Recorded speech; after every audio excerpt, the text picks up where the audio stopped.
Assalamualaikum warahmatullahi wabarakatuh. Selamat pagi teman-teman sekalian.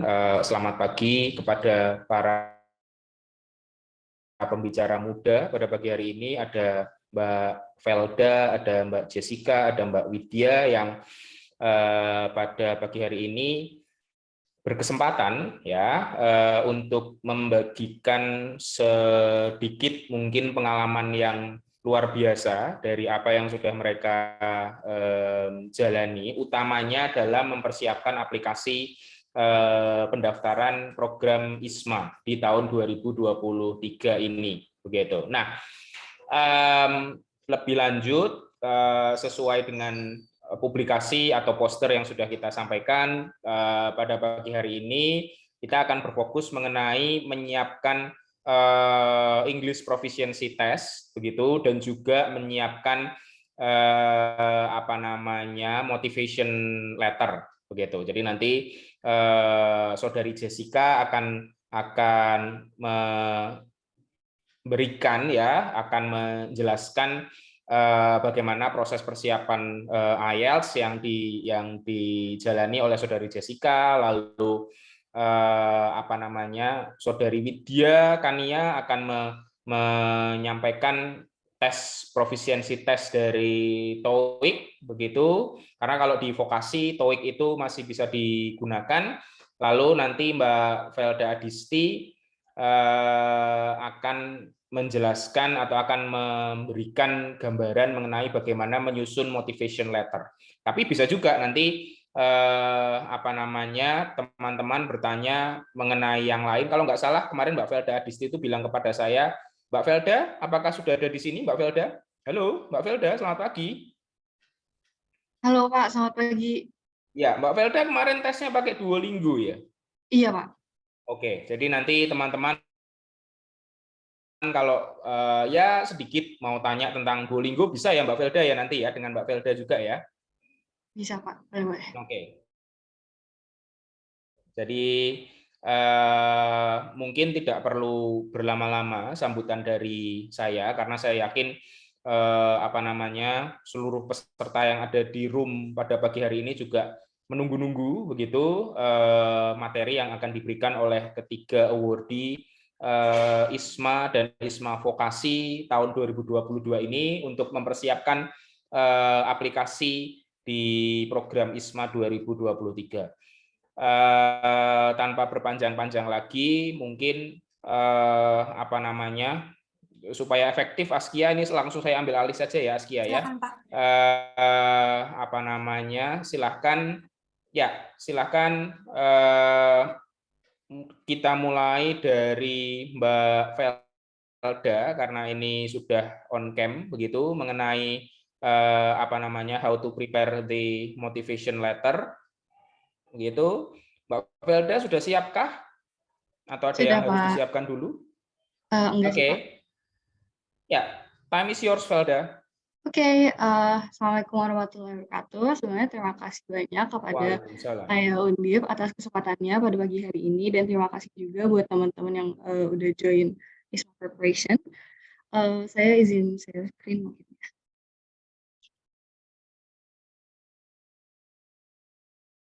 Oke, apakah sudah terlihat?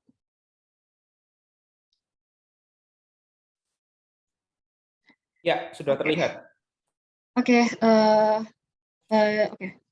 Sebenarnya perkenalkan, nama saya, aku Velda Aini Adisti, aku dari Arsitektur Undip angkatan 2020 dan tahun lalu alhamdulillah berkesempatan untuk menjadi awardee ISMA ke University of British Columbia di Kanada. Dan berdasarkan tema persiapan ISMA hari ini, I will be explaining a little bit about how to write your essays for the ISMA application. So without further ado, let's jump right into it.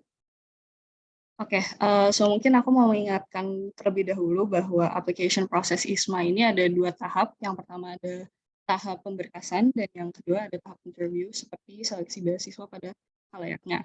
Tapi untuk tahun lalu di antara kedua tahap ini ada tambahan survei kebinekaan, which in my opinion you don't have to worry about karena itu benar-benar cuma survei pengetahuan kamu tentang nasionalisme and diversity. Oke, So as you can see, untuk tahap pemberkasan ini ada cukup banyak yang perlu disiapkan.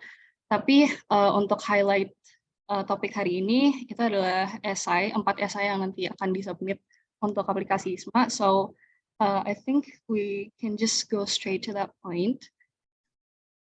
Oke, jadi di sini ada beberapa general tips dari aku yang bisa diterapkan untuk menulis esai yang diperlukan untuk berkas ISMA. Yang pertama adalah use the STAR method, which I will get into the details after this. Kemudian yang kedua adalah perhatikan penulisan grammar. Dan salah satu aplikasi atau extension yang menurut aku sangat membantu adalah Grammarly. I have to be honest, selama aku di UBC aku pakai Grammarly agak sering. So yeah, please do consider using Grammarly, tapi be aware that it doesn't give you the perfect grammar either. So you need to edit a lot. Kemudian yang ketiga adalah everyone has their own story. Be genuine with what you write. Dan yang aku maksud di sini adalah semua pengalaman orang pasti beda-beda dan cara menulis semua orang pasti reflect from everyone's experience. Jadi esai ini menurut aku adalah satu-satunya cara yang bisa teman-teman gunakan untuk appeal ke pihak penyelenggara beasiswa sebelum masuk ke tahap interview nanti. So with the time that you have, don't waste the opportunity to show who you are as a person through the essays that you are going to submit. Kemudian poin keempat adalah use your time wisely. Kalau nggak salah, open registration ISMA itu tanggal 8 Februari kan ya. And itu dari sekarang ada 4 minggu. And menurutku, that's a lot of time to prepare for this essay. And one of the tips that one of my professors dari UBC told us was that the key to writing a good essay is to write a lot and edit a lot. Karena dari situ nantinya you will eventually reach the point di mana kamu puas dengan apa yang kamu tulis. So pertanyaan ISMA pun kayaknya sekarang juga udah bisa ditemukan di mana-mana. In fact, I will also discuss it after this. So you really do have plenty of time untuk menyiapkan esai ISMA. So last but not least is let others proofread the essay. Proofreading ini bisa minta ke siapa aja. Kalau aku personally, aku minta tolong dosen, and then my parents, and then my close friends. But you can also ask a complete stranger or to give you constructive criticism on your essay, atau mungkin minta tolong awardee ISMA sebelumnya. And I'm pretty sure a lot of us bakal open to proofread your essays, and you can also ask for help from the other applicants. And I think helping each other out in this process is a good idea because you can help each other out. So yeah. Intinya use your time wisely sampai kamu benar-benar puas dengan apa yang nantinya kamu submit ke dashboard ISMA. So mungkin lanjut ke STAR method. So the STAR method ini ada 4 komposisi. Yang pertama situation, kemudian yang kedua ada task, yang ketiga action, and the last one is results. For the situation, what was the situation that you faced? Essay open and make it impactful. So sebutkan situasi yang pernah kamu hadapin and make it a powerful or impactful opener yang bisa ngebantu jalannya flow essay kamu nantinya. Kemudian untuk task, apa yang terjadi dalam situasi tersebut, what tasks were involved in the situation, and let's just assume that the people who are reading your essay itu tidak tahu tentang apa yang the situation that you're going through. So tulis secara singkat penjelasan yang bisa dipahami dengan baik oleh orang awam. Kemudian the third one, action. What actions did you take? What were the challenges and how did you navigate through them? Tindakan apa yang kamu lakukan untuk navigate through the challenges that you went through. Kemudian the results. What were the results of that action? Explain what you achieved and learn from the experience. Apa yang kamu pelajari tentang experience tersebut? What did you achieve? And you can use this section, the results section, to be a really impactful closing as well. And usually di bagian akhir ini, the results, is where you also throw in the moral of the story, the moral of your experience. Okay, so as I promised, aku akan menjelaskan secara singkat mengenai 4 pertanyaan esai ISMA dari tahun lalu. Yang pertama adalah discuss your past academic achievements, including the process and skills involved in your previous or current degree program. So di sini you can talk about any of your achievements. You can also use the STAR method. And bagi teman-teman yang merasa, oh achievement aku nggak kayak dia yang CV-nya penuh, don't worry, karena achievements itu nggak limited to experience yang dicantumkan di CV. Karena mungkin ada yang achievementnya banyak, but they're not able to execute it well in the essay, itu nanti bakal sia-sia. Because you can also make an impactful essay from one experience that means a lot to you. Kalau untuk aku sendiri, I wrote about my journey to get into architecture Undip, lebih kayak, because that moment was the turning point of my life and it meant a lot to me, and I cherish that moment, which I hopefully showed through the essay. So I think that's what you need to do, is deliver your experience through this essay so that it can be impactful to the people who are reading your essay. Kemudian yang kedua adalah please outline your plans to engage with local and international communities during the ISMA program. So terlibat dengan komunitas lokal dan internasional itu maksudnya gimana? Kalau untuk esai ini, I would recommend doing a little bit of research, terutama tentang host country dan university nantinya. Pertama, teman-teman harus paham bahwa salah satu objektif ISMA adalah untuk awardees melakukan sharing tentang Indonesian culture to the world. Jadi untuk mewujudkan ini, acara apa yang kira-kira bisa teman-teman laksanakan, atau hal apa yang bisa teman-teman laksanakan ketika jadi awardee di host country nantinya. Contoh, di setiap negara kan pasti ada Persatuan Pelajar Indonesia atau PPI. Mungkin teman-teman bisa tulis kalau teman-teman mau ngadain cultural night, di mana ada Indomie, ada food showcase, atau fashion show tentang Indonesian traditional clothing, and many others. And aku juga nulis tentang my volunteer experience and how I wanted to do volunteer work selama di Canada. So you can just write about sesuatu yang bisa teman-teman terapkan nantinya. And it should be realistic about it too. Write something yang benar-benar teman bisa lakuin sama nanti di host country. Kemudian yang ketiga adalah discuss a time when you faced a difficult academic challenge or hurdle and how you navigated through it. Ini agak mirip topik nomor 1, but it really talks about your struggles. And untuk ini, use the STAR method as well, and be genuine and show the effort you put in getting out of the hurdle. Kebetulan karena aku jurusan arsitektur, aku nulis tentang tugas salah satu mata kuliah yang mengharuskan aku untuk revisi setiap ASIS and how I got through it. Terus like I said, bagian results from the STAR method itu you having a moral of the story is impactful.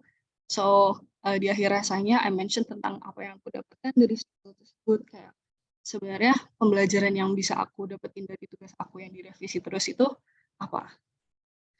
And then the last topic is explain about your health condition.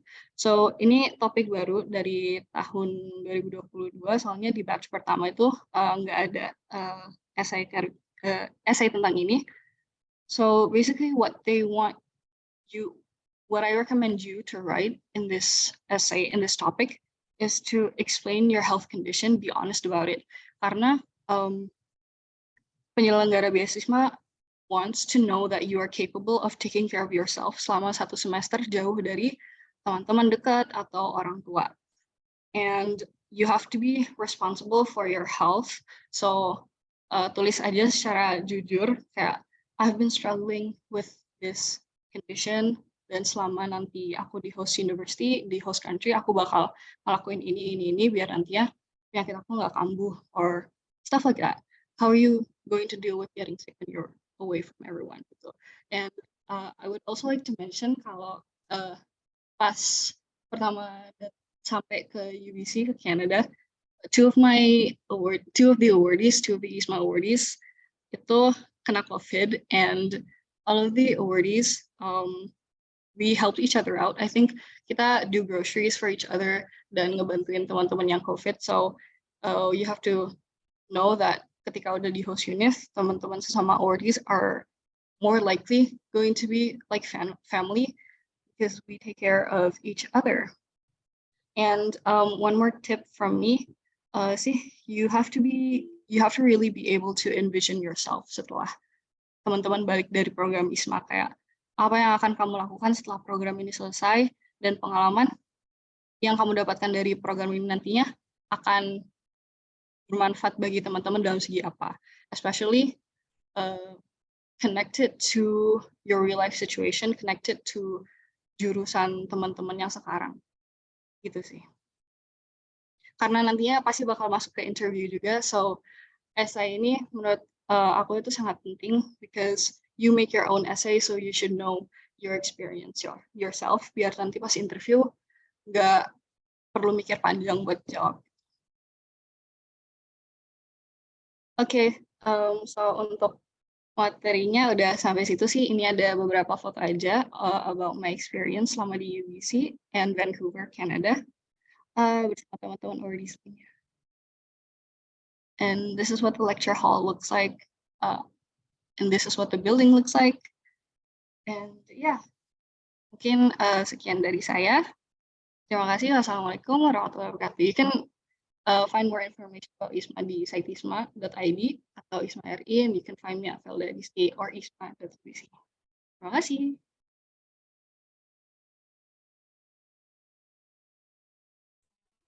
Okay, thank you, Felda. What a wonderful journey ya.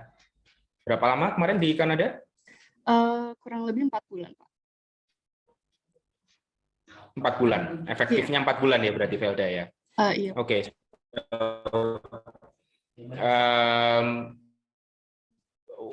Apa yang berbeda dengan sistem pembelajaran di Kanada sama di Indonesia, Felda? Kalau yang saya rasakan sih inclusivity-nya sih, Pak. Jadi di situ sangat banyak discussions, terutama semua topik pembelajarannya itu pasti dibahas outline-nya dulu sebelum masuk kelas. Jadi teman-teman bakal ngebaca prerequisite reading, kayak pre-required reading, buat nantinya didiskusiin dengan profesor lewat quiz, short quiz, or just raising your hands to ask questions.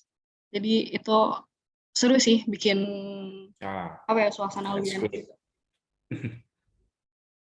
Oke. Thank you, Felda. Ya Pak, terima kasih kembali. Teman-teman ditahan dulu pertanyaannya. Nanti di akhir kita akan ada question and answer session untuk ketiga pemateri ya pada pagi hari ini. Kita sekarang lanjut ke pemateri kedua, ada Saudari Widya Kania. Halo Widya. Halo Pak. Sudah online kah? Sudah. Ya, selamat pagi Widya. So, Mbak Widya akan menjelaskan mengenai English Proficiency TOEIC Edition. Betul? Ya Pak, betul. Oke, jadi kalau untuk ISMA vokasi TOEIC masih bisa digunakan ya, Saudari Widya ya berarti ya? Iya Pak, untuk masih. Opsi English Proficiency-nya. Oke, Ya, jadi teman-teman punya banyak opsi ya untuk English Proficiency, tidak usah khawatir apakah harus IELTS saja yang diterima, apakah harus IBT saja yang diterima, ternyata tidak, begitu ya. Nanti Mbak Widya akan menjelaskan kalau ikut TOEIC itu bagaimana, terus utilize skor TOEIC-nya bagaimana, begitu ya Mbak Widya ya. Pilih kampusnya bagaimana, yang mau menerima sertifikat English Proficiency-nya, gitu. Tanpa waktu berlama-lama lagi, Mbak Widya, screen is yours.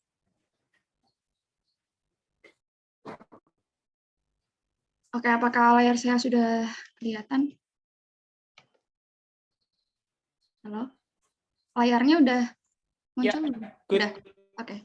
Assalamualaikum warahmatullahi wabarakatuh. Selamat pagi teman-teman dan juga Bapak Diastama. Sudah terlihat. Oke. Bagi teman-teman dan Bapak Diastama selaku Wakil Ketua KUI Undip, perkenalkan nama aku Widya Kania Rusminar. Aku berasal dari jurusan D4 Informasi dan Hubungan Masyarakat angkatan tahun 2019 sekaligus awardee ISMA Vokasi di Coventry University, United Kingdom tahun 2022. Di sini aku mau sharing sedikit tentang pengalaman aku pakai TOEIC sebagai salah satu persyaratan untuk ikut kegiatan ISMA edisi vokasi. Dari TOEIC ini sebenarnya terdiri dari 2 section aja, yaitu listening dan reading, beda sama English Proficiency Test yang lain yang kebanyakan ada 4 section, yaitu listening, reading, writing, dan juga speaking. Untuk TOEIC ini cuma terdiri dari 2 section, yaitu listening dan reading, dan juga karena kemarin aku ngerjainnya secara online, jadi kita bisa ngerjain secara online di rumah, dan pengerjaan tesnya itu dilakukan sekitar 2 jam. Yang pertama dari bagian listening, ada bagian yaitu yang pertama ada test takers listen to a variety of question and short conversation recorded in English and then answer questions based on what they have heard, dan totalnya ada sekitar 100 soal. Untuk part pertama itu ada foto, jadi kita kayak dikasih soal tentang foto itu, terus kita harus mendengarkan apa sih penjelasan dari foto itu, lalu kita menjawab soal berdasarkan pertanyaan yang ditanyakan berdasarkan foto itu. Terus yang kedua ada question response, kita harus jawabin pertanyaan, ada 25 questions, terus ada percakapan, sekitar 39 questions, terus ada short talks, kayak kita dengerin percakapan dari 2 orang gitu, terus kita harus menjawab pertanyaan juga dari isi dari percakapan antara 2 orang itu kayak apa, dan itu kira-kira ada 30 questions. Yang selanjutnya itu ada writing. Di bagian sini, test takers read a variety of materials and respond at their own pace. Jadi di bagian ini ada part 5 ada incomplete sentence, ada 30 pertanyaan. Part 6 ada error recognition or text completion, ada 16 pertanyaan. Dan part 7 ada reading comprehension, sekitar 54 pertanyaan. Untuk pengalaman aku ikut kemarin online TOEIC test, jadi kita tuh ada kayak persyaratan ruangan dan fasilitas yang diajukan oleh supervisornya. Beberapa persyaratannya yaitu ada meja, terus arah duduknya wajib menghadap ke arah tembok, terus harus ada ruang pribadi yang terkunci, sunyi, dan bebas dari lingkungan luar. Jadi orang lain nggak boleh sembarangan masuk ke ruangan tes kita. Terus ada lagi, terdapat stop kontak yang terjangkau untuk melakukan pengisian daya laptop. Jadi kita jaga-jaga aja barangkali nanti waktu di tengah-tengah tes terjadi gangguan pada laptop kita, jadi kita bisa langsung mengisi daya laptop.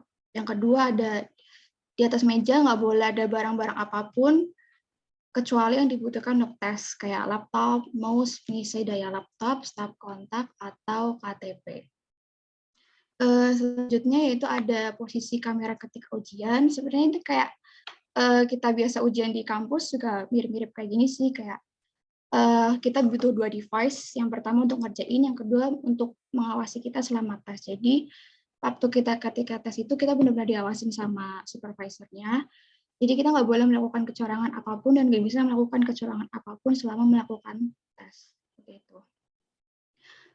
Untuk alasan aku milih TOEIC, yang pertama karena harganya yang cukup terjangkau dibandingkan ketiga IPT yang lain ya, kayak IELTS atau Duolingo atau TOEFL itu kan harganya paling rata-rata di atas 1 juta ya, kecuali Duolingo itu sekitar 700.000. Kalau TOEIC ini harganya terjangkau, terus ISMA Vokasi juga menerima TOEIC, jadi why not, aku akhirnya pilih TOEIC. Terus yang kedua ada sectionnya itu cuma ada listening dan reading. Karena waktu itu aku ngerasa kalau kemampuan speaking-nya aku tuh kayak masih kurang gitu, karena waktu itu aku juga buru-buru, belum sempat kayak melakukan les pendalaman buat speaking latihan Duolingo, kan itu kan kayak butuh waktu lama dan juga biayanya Duolingo dan TOEFL itu mahal. Jadi aku pilih TOEIC karena cuma ada listening sama reading. Terus hasil tes TOEIC itu selalu valid. Jadi menurut pengalaman teman aku kan banyak ikut Duolingo sama IELTS dan juga TOEFL. Kalau Duolingo itu kadang kita kayak bisa ada kursor yang keluar dari layar laptop, itu ntar bisa dibilang tidak valid. Dan juga kalau Duolingo itu kita harus benar-benar di tempatnya sunyi, dan kebanyakan teman-teman aku tuh sampai kayak ngajakin tes itu di tengah malam biar benar-benar kondisi ruangan sepi. Nah, kalau Duolingo itu juga cuma bisa 2 kali kesempatan tes, jadi aku takut tesnya kurang valid, jadi aku milih TOEIC. Terus karena Coventry menerima TOEIC, terus dari awal emang aku pilihnya Coventry sebagai pilihan pertama, jadi aku pilih TOEIC. Selain Coventry juga banyak banget universitas-universitas di ISMAVO yang menerima TOEIC seperti itu. Terus aku juga ngerasa kalau TOEIC itu lebih mudah daripada tes IPT yang lain, karena sebelum tes TOEIC, aku udah nyobain buat tes-tes Duolingo kayak practicing Duolingo, dan jenisnya itu kalau menurut aku Duolingo tuh kayak lebih challenging daripada TOEIC, jadi aku lebih milih TOEIC. Gitu. Terima kasih. Apakah ada pertanyaan? Oke, disimpan dulu pertanyaannya ya teman-teman. Jadi nanti silahkan disampaikan di question and answer session ya. Setelah ini kita masih ada satu pemateri lagi. Tapi mungkin satu pertanyaan, Mbak Widya. Berdasarkan pengalaman Mbak Widya ya, ini bukan ujian begitu. Mbak Widya, berarti Mbak Widya dulu sempat searching dulu nih, kampus-kampus mana sih yang nerima TOEIC atau gimana?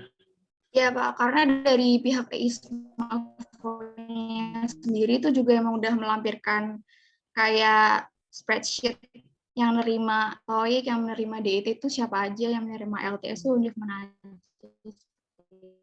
Dan majority dari universitas-universitas luar itu juga. Oke, jadi Mbak Widya research dulu. Iya Pak. Belum kemudian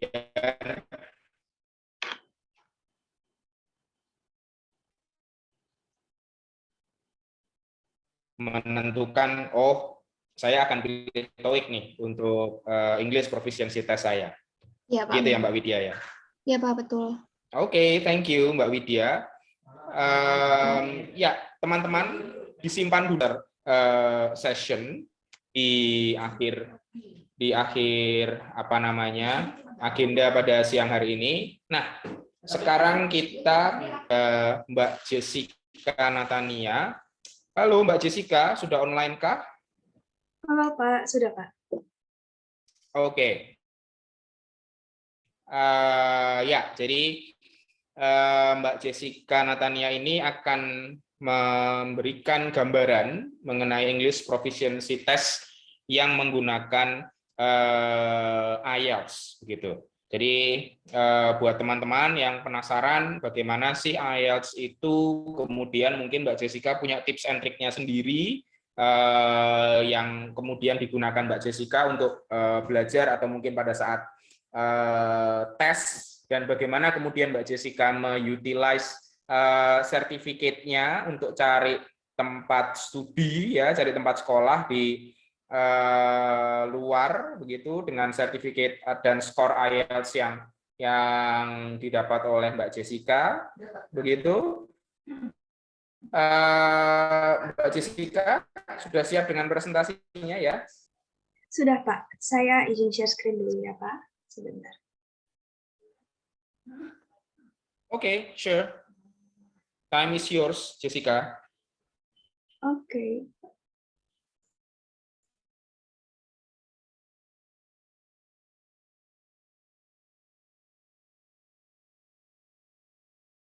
Apakah presentasinya sudah terlihat, Pak?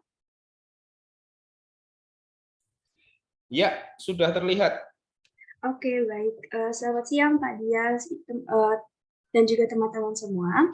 Jadi pada siang hari ini, aku ingin sharing sedikit mengenai pengalaman aku ngambil salah satu English Proficiency Test, yaitu IELTS. Di sini aku mau sharing pengalaman aku dan juga tips and tricks untuk mengerjakan tes IELTS. Sebelumnya, perkenalkan, nama aku Jessica Natania. Aku mahasiswa Universitas Diponegoro, jurusan Hubungan Internasional angkatan 2020, dan tahun kemarin aku berkesempatan menjadi salah satu ISPA awardee ke University of Glasgow di UK.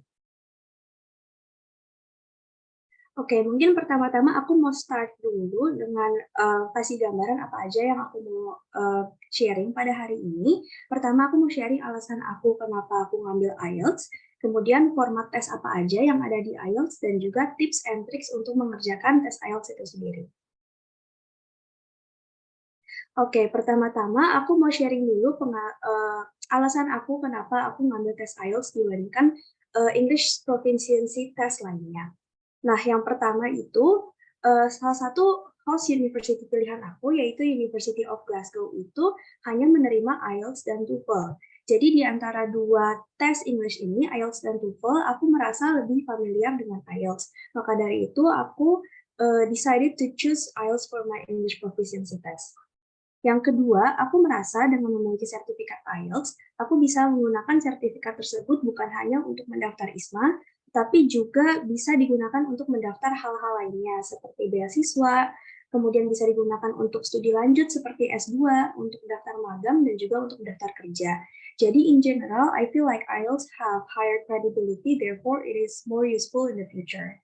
And last but not least, I think that having IELTS certificate and also TOEFL itu membuat kalian memiliki less kompetitor kalau mau daftar ISMA. Karena pada dasarnya, kebanyakan para applicants ISMA itu menggunakan Duolingo dibandingkan IELTS dan TOEFL, tapi tidak semua universitas di ISMA itu menerima Duolingo. Jadi dengan memiliki IELTS dan TOEFL, itu teman-teman bisa daftar ke universitas-universitas yang tidak menerima Duolingo itu. Jadi secara tidak langsung kompetitornya bisa berkurang. Nah, sekarang aku mau sharing mengenai tes format yang ada di IELTS. Kalau tadi dia udah sharing tentang TOEIC yang ada listening dan reading doang, IELTS ini komponen tesnya lebih lengkap, teman-teman. Mulai dari listening, reading, writing, dan speaking. Nah, dalam IELTS ini, bedanya dengan TOEIC sebelumnya adalah IELTS itu harus dilakukan tes secara offline, teman-teman. Jadi, teman-teman harus datang ke tes centernya, dan format tesnya itu teman-teman bisa milih, teman-teman mau paper-based atau computer-based gitu. Nah, waktu itu aku ngambil IELTS yang computer-based karena hasil keluarnya bisa lebih cepat. Jadi hasilnya keluar dalam 3-5 hari. Kemudian dalam tes ini, pertama-tama teman-teman akan mengerjakan 3 subtes pertama, yaitu listening, reading, dan juga writing. Jadi ketiganya ini bakal dikerjakan dalam one sitting, dan setelah teman-teman udah menyelesaikan 3 subtes ini, kalian akan lanjut ke speaking, seperti itu. Next up, aku mau mulai bahas komponen tes IELTS pertama, yaitu listening. Oke, jadi dalam listening itu ada 40 pertanyaan yang harus teman-teman kerjakan dalam waktu 30 menit. Nah, dalam 40 pertanyaan itu dibagi ke dalam 4 recording, teman-teman. Jadi ada 4 jenis recording dalam listening IELTS. Jenisnya itu ada berupa narasi atau monolog dan juga conversation. Nah, di settingnya itu juga berbeda, teman-teman. Ada yang conversation atau monolog yang settingnya lebih casual, contohnya misalkan percakapan antara teman, atau dia monolog mengenai destinasi wisata, misalkan gitu. Ada juga tipe-tipe audio berupa hal-hal yang lebih formal gitu, misalkan di academic setting. Contohnya percakapan kalian dengan dosen dan juga misalkan university lecture. Nah, di listening ini ada beberapa hal-hal yang teman-teman harus perhatikan. Yang pertama dan menurut aku paling penting adalah audio-audio yang di-play di listening section ini cuma bisa di-play 1 kali, teman-teman. Dan oleh karena itu teman-teman harus pintar-pintar cari waktu gimana fokus ke audionya dan juga gimana juga sambil mengisi pertanyaan-pertanyaan yang ada gitu. Kemudian karena IELTS test ini adalah tes yang berlaku secara internasional, teman-teman harus expect bahwa skrip yang nanti dibacakan di listening test itu accent-nya berbeda-beda. Dia itu ranging from British accent to Canadian accent. Jadi penting banget buat teman-teman yang mengambil IELTS untuk familiarize yourself dengan different pronunciation and different English accents. And last but not least, teman-teman harus beware of distractors, di mana namanya ini sebuah ujian, pasti mereka juga selain mau menguji kalian, mereka juga mau menjebak kalian. Jadi akan ada section-section di listening IELTS yang di mana speakernya pertama udah bilang opininya ini A, tapi ntar nggak lama dia ubah menjadi opininya B. Jadi itu hal-hal yang teman-teman harus perhatikan supaya nggak kena trap-nya seperti itu. Terus lalu apa aja sih tips and tricks untuk nail the listening section in IELTS? Yang pertama adalah read the question first, or you can even try guessing the answer. Soalnya dengan waktu yang cukup singkat dan juga di play satu kali itu, tidak mungkin teman-teman berusaha untuk mengerti atau mendengar semua audionya. Jadi penting banget untuk teman-teman tahu apa aja yang harus kalian cari informasinya di audio tersebut. Jadi saat teman-teman udah ngebaca question yang ada, itu teman-teman bisa identify keywords yang untuk membantu kalian mencari jawaban di listening test tersebut. Kemudian, penting banget juga buat teman-teman untuk don't wait too long to hear the answer. Karena chances are kalau kalian udah kelamaan dengan listeningnya tahunya jawabannya nggak muncul-muncul, kemungkinan besar kalian udah miss the answer. Karena fun fact about IELTS listening test adalah question dan answer-nya itu selalu muncul berurutan. Jadi kalau misalkan kalian nggak ketemu-temu, jawab soal nomor 1 misalkan, better kalian langsung move on ke nomor 2 daripada kalian semakin ketinggalan dan semakin kehilangan poin. Oke, next up aku mau bahas mengenai reading section. Jadi reading itu comes right after you guys finish the listening section. Oke, jadi reading section ini sebenarnya jumlah pertanyaannya sama dengan listening section, di mana ada 40 pertanyaan yang teman-teman harus jawab dalam waktu 60 menit. Nah, walaupun ini waktunya lebih banyak daripada listening section, 2 kalinya listening section, bukan berarti teman-teman diberikan keleluasaan nih untuk mengerjakan soal dengan lebih santai seperti itu. Soalnya di reading section ini, teman-teman bakal dikasih 3 teks yang menurut aku cukup panjang, bisa 4-6 paragraf, dan satu paragraf itu lumayan panjang juga. Dan teksnya ini tentunya teks yang kebanyakan bukan fiksi, dia lebih factual and analytical text, yang bisa diambil dari newspaper or even journals. Nah, di reading section IELTS ini, ada sebenarnya 14 tipe pertanyaan yang bisa muncul, tapi waktu itu pas aku melakukan tes IELTS itu ada 5 tipe pertanyaan yang muncul. Contohnya matching headings, locating information, true, false, or not given question, kemudian summary completions, and sentence completion. Yang teman-teman lihat di bagian kanan layar itu adalah salah satu contoh soal yang muncul pas aku ngambil tes IELTS di section reading. Ini contohnya adalah sentence completion and question, seperti itu. Dan penting banget buat teman-teman untuk mengerjakan soal IELTS itu selalu melihat dan memahami instruction-nya. Contohnya di soal ini dijelaskan bahwa teman-teman harus mengisi blank-nya itu dengan no more than 3 words and or a number. Jadi kalau jawaban teman-teman tidak sesuai dengan instruksi ini, kemungkinan besar jawaban teman-teman itu kurang tepat. Gitu. Nah, there are things that you guys should be aware of di reading section ini. Yang pertama adalah the length of the text. As I said before, teksnya ini bisa cukup panjang dan you guys don't have to be intimidated by that karena sebenarnya teman-teman nggak harus ngebaca dan juga ngemahamin seluruh teksnya itu. Dan teman-teman juga harus be aware of synonyms karena biasanya kata-kata yang digunakan dalam teks reading IELTS dengan yang di pertanyaan itu beda. Misalkan kalau di reading teksnya misalkan munculnya kata happy, sedangkan nanti di soalnya itu diganti kata happy itu dengan delighted. Yang penting maknanya sama dan teman-teman itu harus bisa figure out ini mana yang kata yang dimaksud seperti itu. Dan untuk tips and tricks-nya for this test section adalah pertama, seperti listening test, teman-teman harus read the question first and identify keywords. Karena balik lagi teman-teman nggak harus mencoba untuk membaca dan juga memahami keseluruhan teksnya, teman-teman cukup cari informasi yang relevan dan juga dibutuhkan untuk jawaban teman-teman. Terus yang kedua adalah don't try to read the whole text karena it's going to be a waste of time. Jadi what I suggest is you guys do speed reading by doing skimming and scanning. Jadi pertama kali kalian lihat teksnya, better you guys do skimming first. Jadi kalian tahu teksnya ini judulnya apa dan mostly berbicara tentang apa dan juga tahu main idea dari setiap paragrafnya. Terus setelah itu, setelah kalian udah tahu keywords ya, tinggal scanning the whole text sesuai dengan keywords yang kalian butuhin. And last but not least, you guys should manage your time really well, karena kebanyakan orang itu spend too much time on one text sampai lupa bahwa masih banyak soal dan juga teks yang harus dibaca di soal-soal berikutnya. Next up, aku bakal ngebahas mengenai writing section. To be honest, writing section itu personally for me is one of the hardest test section in IELTS. And in fact, banyak banget orang yang juga menganggap kalau writing ini adalah yang paling susah dibandingkan yang lainnya. Soalnya, I personally, my worst score in IELTS itu juga ada di writing. Jadi kalau writingnya rendah itu akan berpengaruh ke overall score kalian at the end. Oke, sekarang kalau writing IELTS itu akan ada 2 task yang harus kalian kerjakan dalam 60 menit.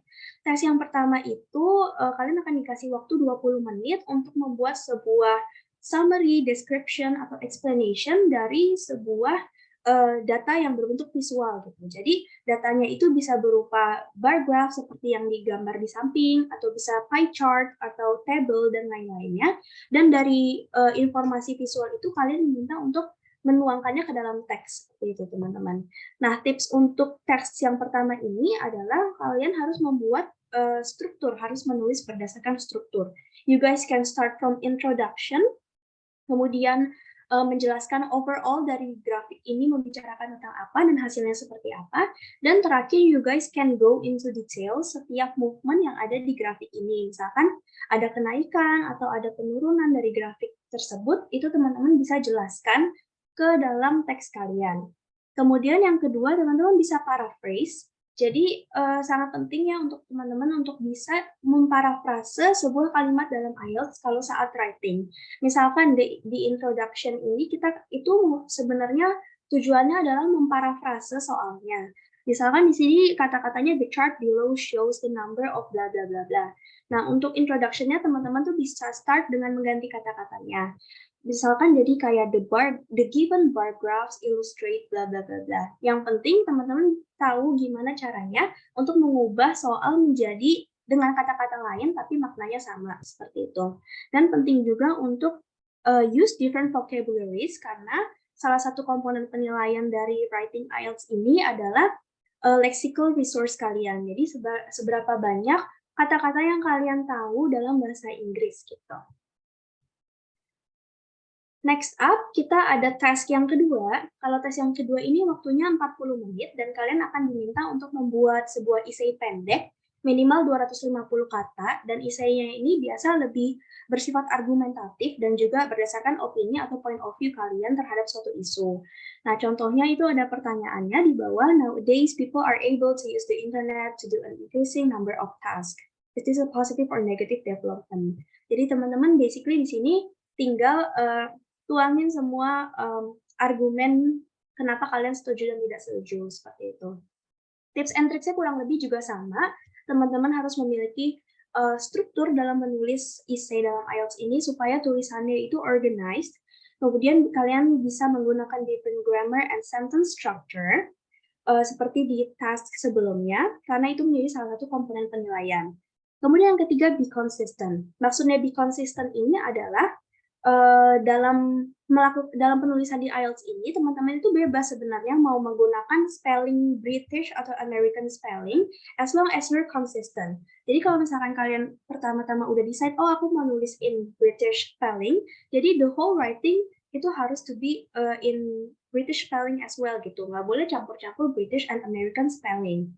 Terus selanjutnya adalah do not include research. Jadi mungkin teman-teman pernah melakukan atau membuat essay gitu terkait pertanyaan-pertanyaan yang ditanyakan di IELTS, dan mungkin kalian masih ingat oh jurnalnya dari mana atau dari university mana, dan it is not recommended for you guys to mention those things in your essay, in your IELTS essay, because after all, yang dinilai adalah kemampuan bahasa Inggris kalian, bukan seberapa scientific essay kalian. And last but not least, do not use abbreviation. Jadi jangan pakai singkatan-singkatan and write in formal English. Contohnya kalau kalian biasa nulis I'm or don't or can't, itu tidak boleh dilakukan ya, tidak boleh ditulis di IELTS writing. Jadi better you guys nulis sebagaimana aslinya. Jadi kalau I'm ya I am dipisah, don't ya do not gitu. Itu salah satu tips yang aku pernah dengar gitu. Next up, last but not least, kita ada ke speaking section. Jadi speaking section ini adalah section yang paling terakhir dalam tes IELTS. Speaking section ini durasinya maksimal 15 menit dan akan dibagi menjadi 3 parts. Part yang pertama itu kalian akan ditanyakan pertanyaan-pertanyaan sehari-hari seperti nama, kemudian pekerjaan, kemudian tinggal di mana, hobi, dan lain-lain. Part kedua, teman-teman akan dikasih sebuah kartu, di mana kartunya itu berisi sebuah pertanyaan dan juga topik yang teman-teman harus bicarakan dalam 1-2 menit ke pengujinya. Dan sebelum kalian start ngomong, kalian akan dikasih waktu untuk prepare apa yang akan kalian ngomongin. Jadi akan dikasih kertas dan pensil for you guys to write down all the things you want to say gitu. Terus di part ketiga, examinernya akan memberikan pertanyaan-pertanyaan tambahan terkait jawaban kalian di part 2 seperti itu. And there di sebelah kanan teman-teman bisa lihat itu contoh question card-nya yang teman-teman akan dapat di speaking test part 2. And tips and tricks for me adalah pertama, don't use big and unfamiliar words. Mungkin udah menjadi interest dari test taker yang mereka mau impress the examiner by using like the big and fancy and familiar words. Tapi kalau misalkan kalian memang paham bagaimana menggunakan kata tersebut, you guys can go for it. Tapi kalau misalkan kalian kurang familiar bagaimana penggunaannya, pronunciation-nya, better jangan digunakan karena at the end itu bisa backfire ke kalian. Terus yang kedua ada use a wide range of vocabulary and grammar. Jadi di sini poin dari speaking test itu adalah mereka examinernya mau lihat how fluent you are in speaking English. Jadi make sure you guys sound as like native as possible gitu dengan menggunakan wide range grammar. And at some point kalian juga bisa coba menggunakan idioms gitu kalau misalkan ada yang bisa pas dengan topik pembicaraan kalian. Lalu yang ketiga, tips dan triksnya adalah try to speak accordingly to the requested period. Jadi contohnya yang di tes kedua itu kan kalian diminta untuk speak for 1 to 2 minutes. So you guys coba dan usaha banget untuk speak at least for 1.5 minutes. Dan kalau bisa kalian coba speak for the whole 2 minutes sampai diberhentiin. And last but not least, avoid using fillers. Jadi, I know everyone wants their speaking test to be as long as possible, gitu, as substantive as possible. That's why kalian coba avoid using kata-kata fillers yang seperti atau like atau kayak ya and stuff gitu. Itu sebenarnya not necessarily for you to use it in IELTS speaking test. I think that's all itu tentang section test dari IELTS itu sendiri, dan di sini ada scoring table-nya IELTS, dan biasanya ini digunakan untuk reading dan juga listening. Jadi if you guys are aiming for a band 9 in listening or reading, you guys have kelonggaran untuk salah satu di listening atau reading kalian, and you guys will still have a band 9 in those sections. Mungkin ini tabelnya nanti teman-teman bisa lihat sendiri. Aku bakal next. Last but not least, aku bakal bahas juga IELTS frequently asked questions. Yang pertama adalah how long did you prepare for the test? Jadi aku personally mempersiapkan IELTS ini selama 1 bulan, dan waktu itu aku ikut kayak preparation class gitu. Terus yang kedua, where did you take the test? Waktu itu aku tesnya di IDP, dia tuh salah satu kayak lembaga yang provide English test gitu di Indonesia. And how much did you pay for the test? Waktu aku ngambil IELTS, waktu itu fee-nya adalah 3 juta rupiah. Dan yang terakhir adalah how to boost your overall IELTS score. One tip for me adalah untuk maximize di listening dan reading. Karena listening dan reading itu merupakan section IELTS yang menurutku lebih mudah dibandingkan writing dan speaking. Dan untuk improve skill kalian di reading dan listening di IELTS itu lebih mudah dibandingkan dua tes lainnya, speaking dan juga writing. I think that wraps up my presentation and sharing session about IELTS from me. Thank you so much for listening, and if you still have questions, don't hesitate to reach me out. Thank you. Thank you, Jessica. Terima kasih. What a wonderful presentation from Jessica. Okay, so teman-teman yang punya pertanyaan, silahkan bisa disampaikan kepada ketiga pemateri kita. Begitu. Pertanyaan mengenai motivation letter, mengenai tes bahasa, atau mengenai apapun itu yang mungkin teman-teman awardee bisa menjawab. Nanti silakan satu sama lain mungkin bisa memberikan jawabannya. Silakan bisa menggunakan raise hand feature yang ada di sini dan bisa menyampaikan pertanyaannya. Ayo, siapa yang mau bertanya silakan.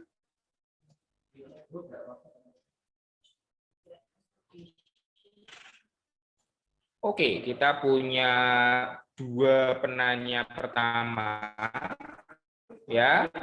Silakan, ini Mbak atau Mas ya, Nat, the display name-nya dan pertanyaannya ditujukan kepada siapa? Baik, terima kasih Pak Dia. Sebelumnya nama saya Nada dari Fakultas Hukum Undip. Pertanyaan saya ada dua pertanyaan, Pak. Yang pertanyaan pertama saya tujukan kepada Kak Jessica, kemudian pertanyaan kedua kalau boleh ingin saya tujukan kepada Pak Dias. Apakah diperkenankan, Pak? Silakan. Baik, Pak. Jadi untuk pertanyaan pertama kepada Kak Jessica, pertanyaan saya singkat, Kak. Kan nanti kita harus kirimkan hasil tes kepada ISMA, dan itu akan dikirimkan oleh pihak tes center kita. Nah, bagaimana memastikan bahwasannya pihak ISMA itu sebenarnya udah terima hasil tes kita gitu, Kak?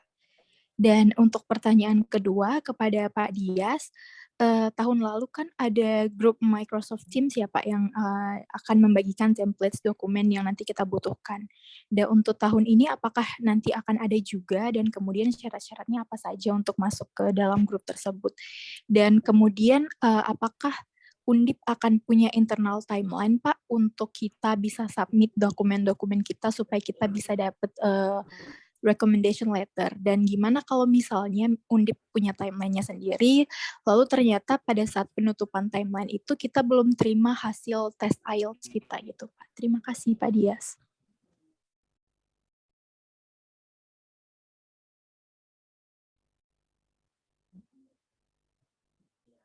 Oke, pertanyaan pertama dari Mbak Nadia, kita tampung dulu ya. Pertanyaan kedua dari saudari atau saudara ini, Nova. Silakan diperkenalkan dirinya dan pertanyaan ditujukan kepada siapa. Baik Pak, terima kasih atas waktunya. Perkenalkan, nama saya Nova Isnu Albab dari Prodi Teknik Mesin. Yang pertama kepada siapa ya, umum aja ya ini, kepada Mbak Widya aja boleh sih. Yang pertama itu kan untuk melatih speaking-nya itu apakah mengikuti sebuah kursus atau dilakukan secara otodidak gitu, Pak?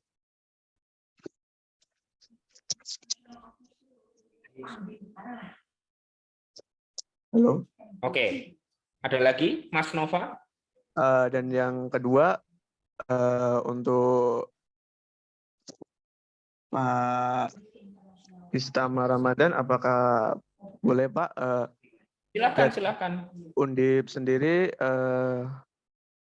bagaimana mengajukan rekomendasi untuk mendaftarkan diri ke ISMA itu sendiri, Pak? Oke. Siap.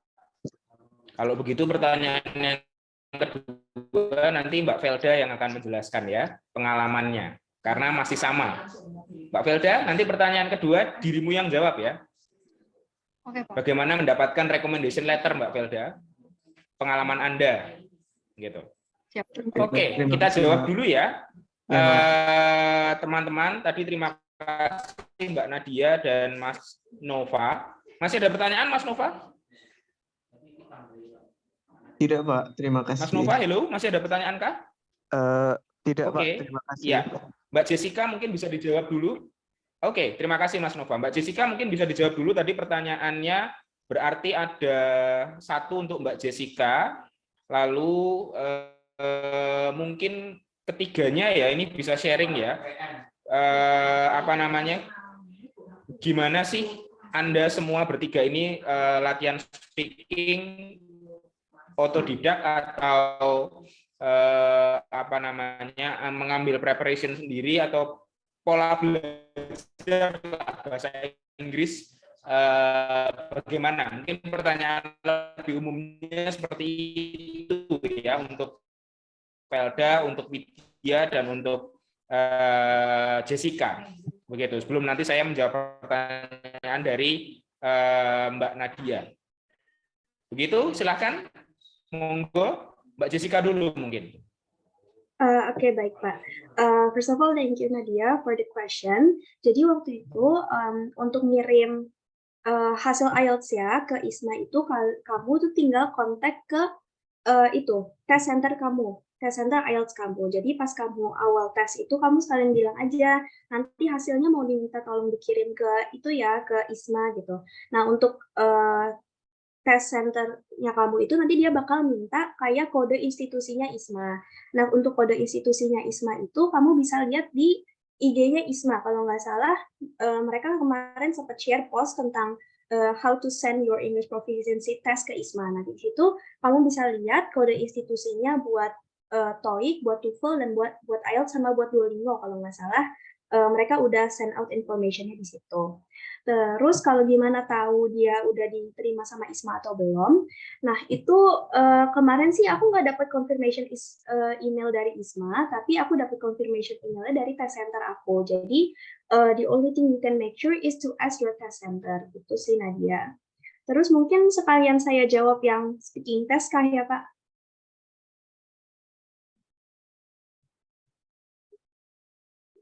Silakan. Oke, kalau untuk how to improve your speaking in general, menurut aku one of the ways I did itu adalah talk to myself, like I made a conversation with myself gitu about any kinds of topic. Tapi kalau misalkan kalian mau dapat gambaran gimana, kalau misalkan IELTS mau speakingnya skornya segini atau gimana, itu banyak banget di YouTube videonya. Kalian bisa lihat contoh-contoh speaking IELTS kalau misalkan dapat skor 8 harus bicaranya seperti apa, kemudian harus elaborate the conversation harus gimana, itu banyak banget di YouTube. Kalian tinggal cari misalkan IELTS speaking band 8 atau IELTS speaking band 9 gitu. Itu sih menurut aku. Kayaknya itu aja dari aku. Semoga menjawab ya. Oke, thank you Jessica. Pertanyaan kedua dulu mungkin, bagaimana sih kemudian teman-teman ini meningkatkan English skills-nya, begitu ya, secara umum, gitu. Widya mungkin bisa menjawab dulu, sebelum nanti Velda juga menjawab. Widya gimana caranya Kalau aku meningkatkan English skills-nya? Kalau aku kemarin sebelum ada pendaftaran ISMA, aku dari bulan Januari ke Februari aku ikut kayak les bahasa Inggris online gitu sama teman aku yang mau daftar ISMA sarjana. Jadi kita kayak ikut les speaking, kayak private speaking gitu. Jadi kita bertiga sama gurunya itu kayak kita belajar speaking mulai dari basic-basic itu kayak mungkin kopi atau apa, kayak sebagai kita penunjang waktu kita interview gitu. Terus kita juga bilang ke pengajarnya waktu itu speaking itu kayak kita ngomong kalau mau apply buat ISMA, jadi kita belajarnya tentang gimana sih cara jawab interview biar nggak gugup dan juga biar lancar kayak gitu sih kalau aku. Terus sejujurnya aku juga sempat les bahasa Inggris selama kurang lebih 5 tahun ya dari SMP ke SMA, jadi lumayan ada sedikit basic English, jadi itu cukup membantu buat aku sih buat belajar speaking. Oke, thank you Widya. Felda, how to improve your English skills? Ya, oke. So izin jawab juga ya. Kebetulan aku juga ada I already have the privilege of knowing basic English. Jadi dari situ,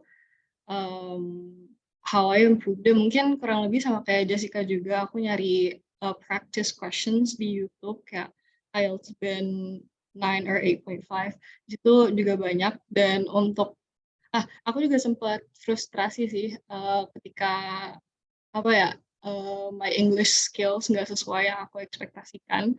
Jadi di momen tersebut yang aku lakukan adalah nyari prompts tentang practice questions IELTS yang nantinya ya gitu bisa ngobrol sendiri atau enggak bisa minta tolong sama teman-teman mungkin yang fluent in English juga untuk converse with them. So mungkin salah satu hal yang paling penting juga converse in English as much as you can, so you know where your skills are at, gitu. And read a lot. Mungkin seperti itu. Oke, read and hear a lot ya.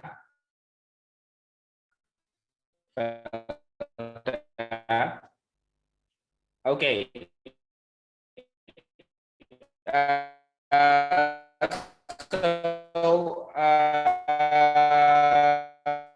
Masuk ke pertanyaan saya. Felda mungkin bisa jawab pertanyaan yang pertama dulu. Gimana sih Felda kemarin dapat recommendation letter dari Undip? Karena jawabannya masih sama untuk tahun ini. Oke, Halo, saya izin lihat sampaikan ya Pak. Saya jadi untuk mendapatkan rekomendasi dari KU itu yang pertama teman-teman harus koordinasi nanti saya juga akan menjelaskan kan. Ya, teman-teman harus koordinasi dengan ketua program studi dulu. Dari situ perlu juga surat rekomendasi dari Kaprodi. Jadi itu mungkin nanti bisa dikomunikasikan sendiri-sendiri ke Kaprodi masing-masing. Kemudian butuh transkrip bahasa Inggris juga. Selain itu, semua berkas ini nantinya akan dikirimkan kalau di aku itu ke KUIFT. Jadi keperluan berkas yang perlu dikumpulin ke KUIFT pasti itu ada surat rekomendasi Kaprodi, kemudian transkrip Inggris, kemudian sertifikat English Proficiency Test. Setelah itu ada surat pernyataan ortu atau wali, dan surat ini tuh disediakan langsung oleh KUIFT. Terus ada declaration form yang bisa di-download langsung dari page ISMA. Itu ada free from narcotics, terus exchange program sama sexual violence clearance. Kemudian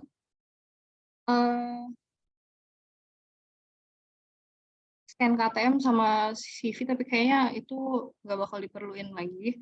Jadi setelah dikumpulkan ke fakultas, itu isinya untuk surat rekomendasi Kaprodi, itu isinya nama PTLN yang teman-teman mau tuju, terus list mata kuliah yang mau teman-teman ambil sama di University, terus nanti akan dikirimkan ke KUIFT, habis itu akan dilanjutkan ke KUI Undip, baru nanti dapat tanda tangan dari ketua KUI Undip kalau nggak salah.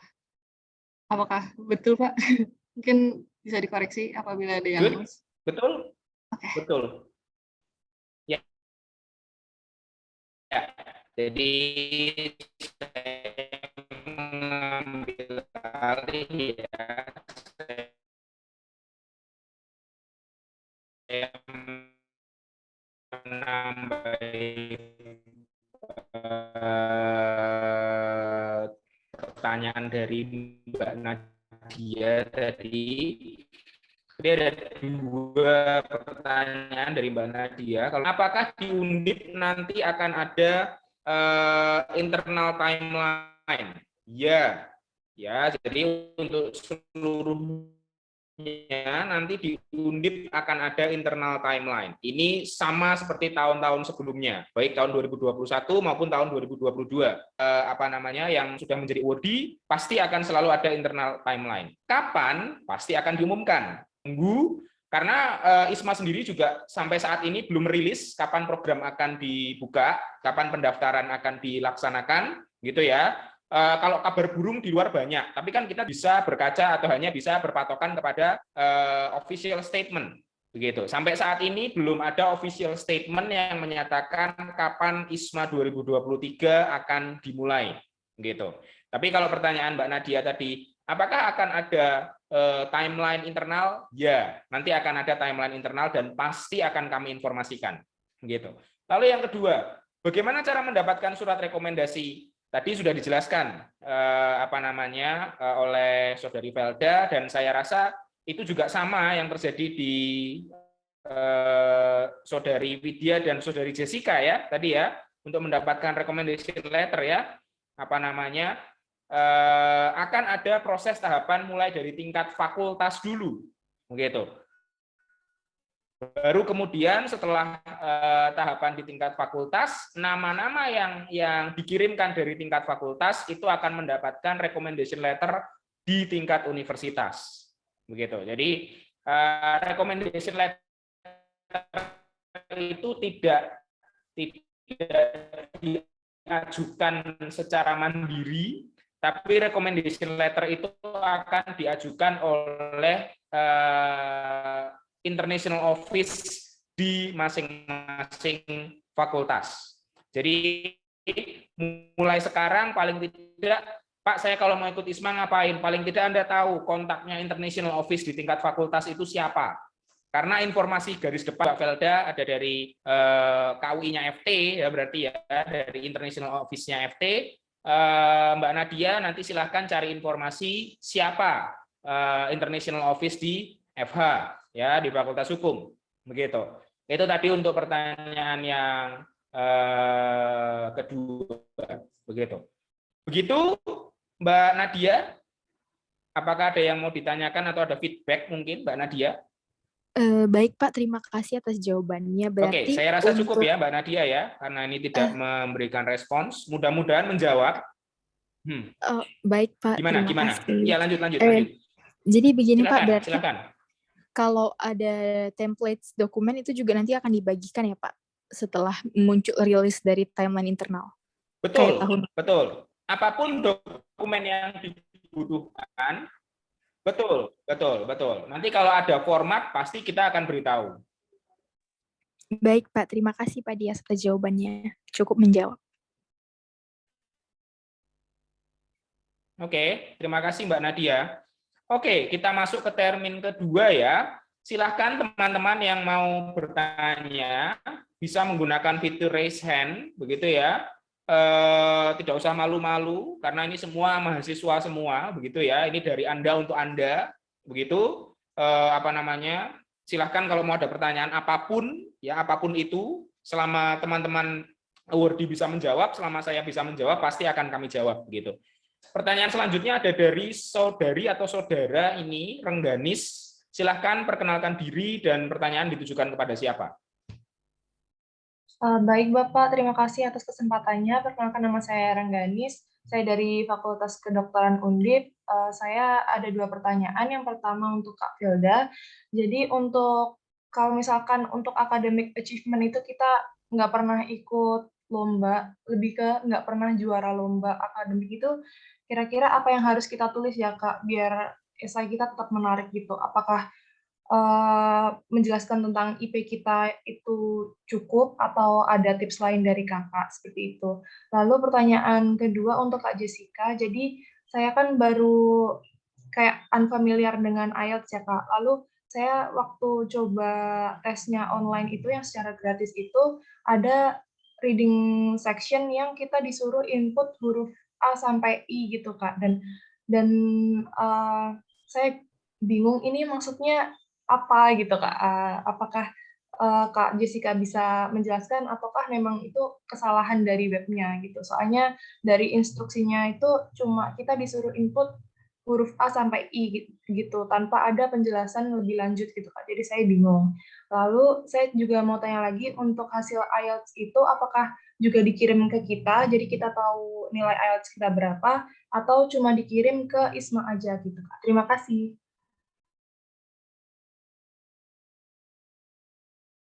Oke, terima kasih Mbak Rengganis.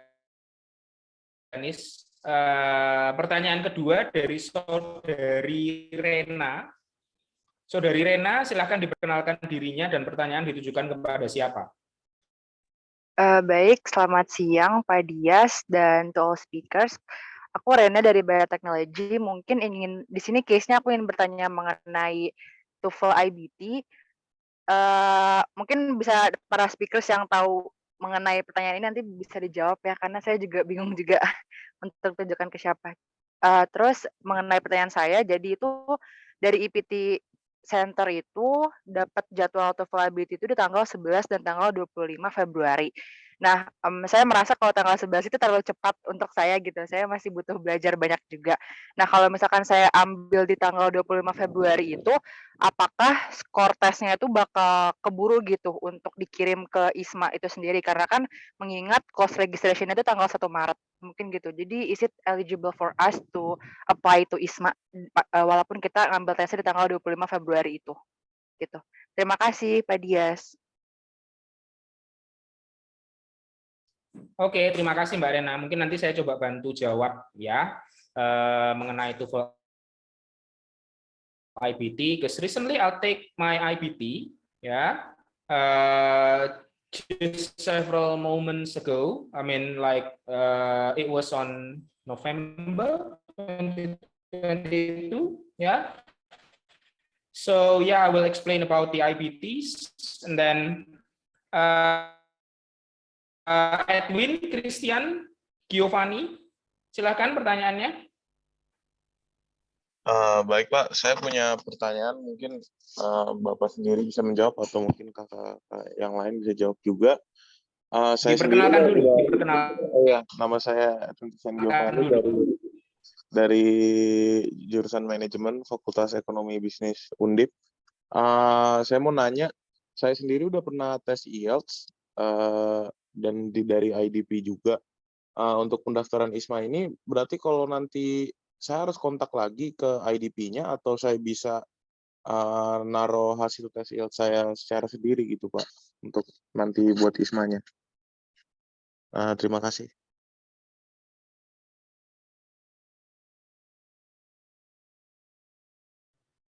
Oke, mungkin ini pertanyaan umum untuk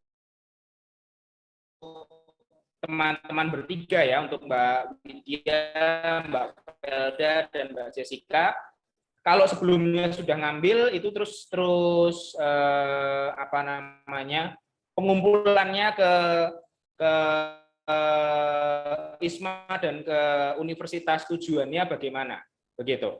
Oke, ya kita jawab dulu. Yang pertama tadi pertanyaan dari Mbak Rengganis ditujukan kepada Saudari Jessica. Silakan. Oke, thank you for the question, Rengganis. Jadi tadi kan your question itu IELTS reading yang matching A sampai I. Sebenarnya kalau misalkan pertanyaan kamu seperti itu, aku kurang tahu ya spesifik pertanyaannya seperti apa, karena waktu aku ngerjain IELTS aslinya itu ada beberapa jenis question yang begitu. Ada yang dia matching headings, atau dia matching cuman isi kalimat-kalimat yang rumpang, itu ada yang cuman bisa diisi A sampai I-nya doang. Tapi kalau misalkan kamu sampai nggak paham harus ngapain karena nggak ada instruksi di soalnya, harusnya sih salah dari soalnya ya, karena selama aku ngerjain tes IELTS yang beneran waktu itu nggak ada sih soal yang bener-bener nggak ada instruksinya. Jadi kayak apapun itu bentuk soalnya pasti ada instruksinya dan pasti bisa dikerjain. Kurang lebih gitu, Rengganis. Semoga menjawab ya.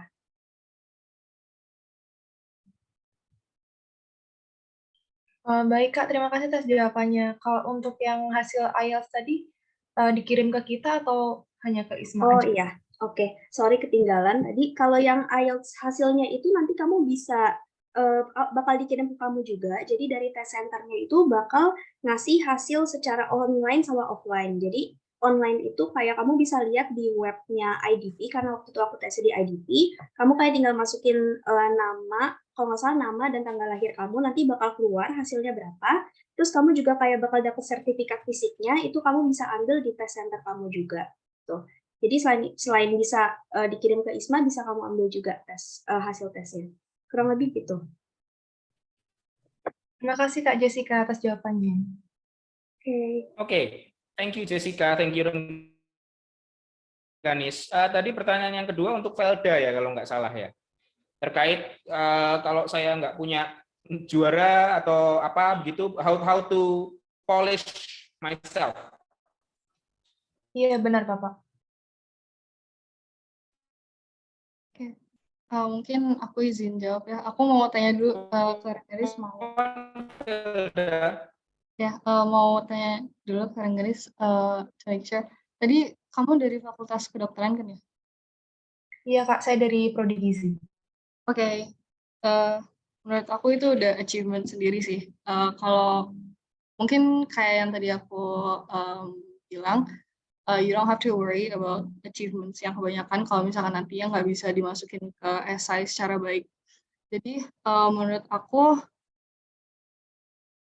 what I did di essay aku tuh aku menulis tentang gimana aku bisa terima di RC Undip lewat SBMPTN, which was the turning point of my life.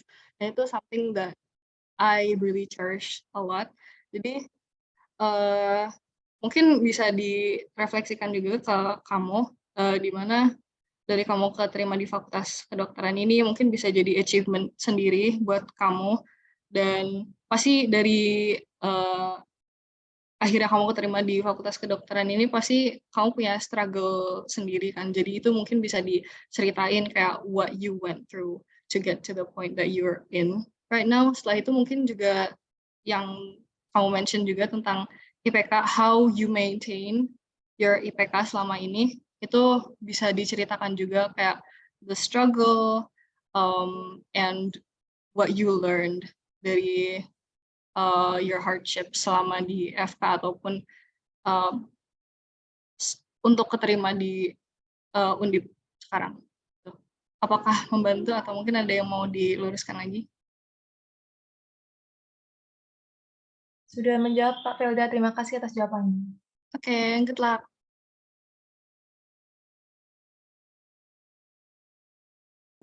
Oke, terima kasih. Rengganis,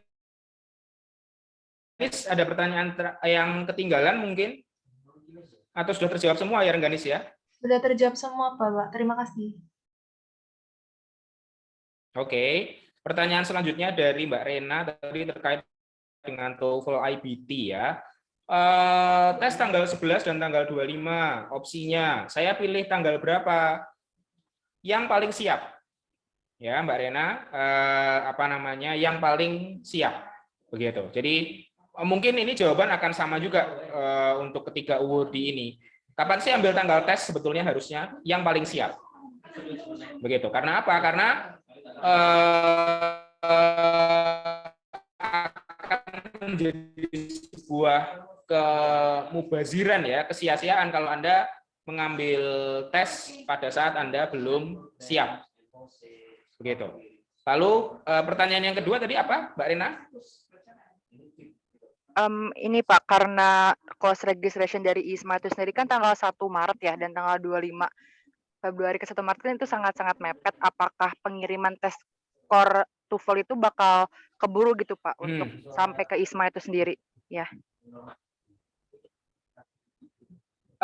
As long as I can remember, TOEFL IBT itu releasing skornya 10 hari kerja. Jadi Anda harus bisa ukur waktunya sendiri. Jadi dari hari tes itu 10 hari kerja hasil tes akan keluar. Jadi Mbak Rena mungkin ukur waktunya sendiri ya Mbak Rena ya. Kapan keluar. Begitu ya Mbak Rena ya. Oke, baik. Terima kasih banyak Pak Dias. Oke, thank you. Pertanyaan dari Mas Edwin. Mungkin untuk teman-teman bertiga ya. Jadi nanti Mbak Widya, Mbak Jessica, Mbak Velda silakan Anda menjawab begitu. proses pengiriman hasil tes bahasa teman-teman ke kampus tujuan dan ke ISMA itu bagaimana? Secara umum tadi pertanyaannya seperti itu.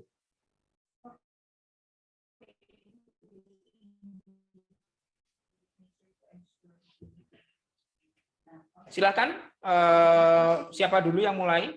Widya mungkin. Oke, kalau aku kan kemarin ISMAFO itu kita cuma cukup upload dokumen hasil IPT kita ke website pendaftaran ISMAFO, terus dari pihak ISMAFO-nya akan ngirim ke pihak kampus luar negerinya gitu. Jadi kita nggak perlu kayak kirim-kirim dokumen, jadi udah otomatis terkirim dari pihak ISMAFO-nya. Seperti itu. Oke, kalau Velda dengan Duolingo kemarin seperti apa? Kalau untuk Duolingo kebetulan semuanya online ya, jadi ada opsi buat ngirim ke ISMA nanti lewat website Duolingo. Terus kalau buat ngirim ke host university-nya pas itu baru diminta setelah LOA turun. Jadi nanti submit sendiri ke UBC lewat email kalau nggak salah atau website UBC gitu. I see. Oke, thank you Velda. Jessica, go on. Oke, jadi tadi Edwin ya, kamu kan case-nya kamu udah pernah tes IELTS sebelumnya. Nah, itu what you can do adalah kamu pastinya harus masih punya TRF-nya, either itu fisik atau online-nya. Terus kamu tinggal kontak tes center kamu dulu, kamu tes IELTS di mana. Dan pastiin IELTS kamu masih berlaku dalam jangka waktu 2 tahun dari kamu ngambil tes. Nah, habis itu kamu tinggal kontak tes centernya dan minta dikirimin ke ISMA. Jadi nanti ada institution code-nya ISMA, kamu bisa lihat di IG-nya ISMA, itu ada institution code untuk IELTS. Dan itu kan yang ngirim ke ISMA itu akan tes center kamu. Tapi kamu juga harus upload saat kamu nanti apply for ISMA di portalnya kamu harus upload scan dari TRF IELTS kamu. Kayak gitu kira-kira, Edwin. Semoga menjawab. Oke, thank you Jessica. Edwin, apakah ada pertanyaan lain atau ada yang belum terjawab pertanyaannya? Tidak kok Pak, sudah terjawab semua. Oke, thank you Edwin.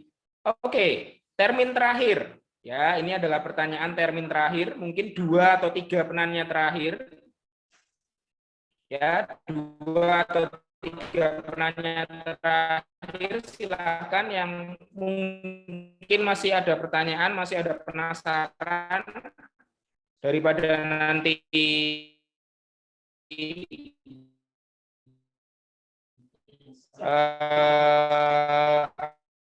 apa namanya penasaran begitu ya, silahkan ditanyakan. Adakah yang mau bertanyakan fitur raise hand-nya? Apakah recording akan dibagikan? Coba nanti tanya ke customer service international office ya. Oke, ada pertanyaan lagi dari Mbak Rengganis. Silahkan Mbak Rengganis, mungkin tadi kurang puas. Silahkan. Ya, mohon maaf Bapak, saya Silakan baru... Mbak Rengganis. Halo. Ya, halo Bapak. Ya, saya baru keingat lagi ada pertanyaan.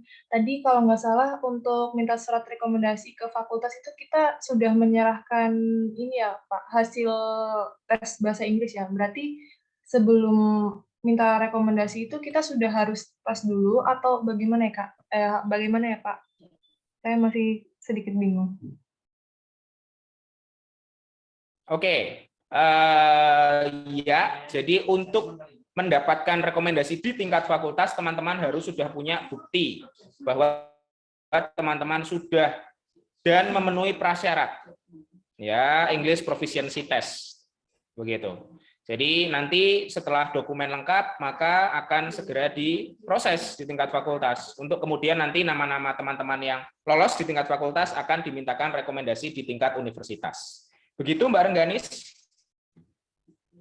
Baik Pak, kalau boleh tahu kira-kira untuk tanggal deadline pengajuan ke fakultas itu kapan ya Pak? Biar saya bisa mengira-ngira untuk ngambil tesnya itu tanggal berapa gitu. I see. Oke, untuk tanggal kami belum rilis. Ya, nanti silahkan ditunggu begitu ya. Karena apa? Karena kami juga masih menunggu kepastian tanggal pembukaan program ISMA. Begitu. Jadi bukan kami menahan-nahan, bukan, tapi kami masih menunggu kepastian tanggal pembukaan program ISMA. Begitu. Jadi nanti setelah ada kepastian tanggal program, barulah kami akan rilis timeline internal seperti tadi pertanyaan dari Mbak Nadia dari Fakultas Hukum, ya. Setelah ada dimulai, maka kami akan merilis timeline internal di Undip. Begitu. Jadi silahkan ditunggu ya Mbak Rengganis ya pengumuman selanjutnya terkait dengan tanggal internalnya. Baik Bapak, terima kasih atas jawabannya. Oke, terima kasih kembali Mbak Rengganis. Pertanyaan terakhir, adakah kepada 3 pemateri kita yang luar biasa pada pagi hari ini?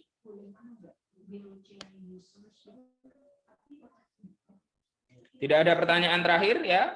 Oke. Oh, terakhir, sangat terakhir nih. Di saat terakhir ada yang bertanya. Silakan Mbak Rachel. Diperkenalkan dirinya dan ditujukan kepada siapa? Baik, terima kasih atas kesempatannya. Selamat pagi, saya Rachel Aina dari Fakultas Ilmu Sosial dan Ilmu Politik. Saya sebenarnya mau nanya untuk ketiga awardees yang ada di sini. Buat kalian sendiri nantinya akan buka mentoring 101 gitu nggak ya? Terima kasih sebelumnya. Oke, kepada siapa tadi Mbak Rachel? Buat semua awardees-nya yang ada di sini, buat ketiganya. Oke, silakan. Semua awardee dijawab pertanyaan dari Mbak Rachel. Mulai dari Mbak Felda dulu mungkin. Oke, aku izin jawab ya.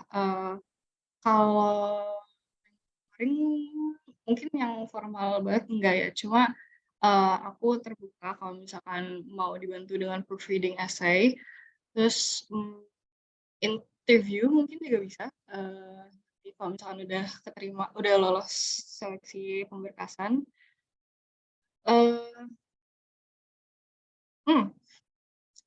Mungkin aku izin tanya juga ke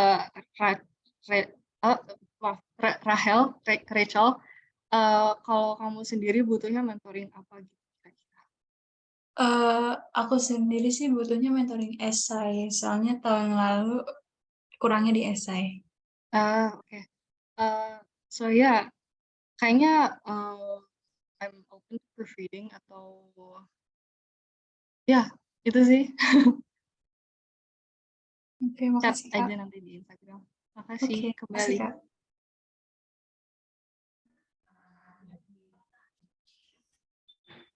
Oke. Mbak Widya, silakan. Tadi pertanyaan dari Mbak Rachel.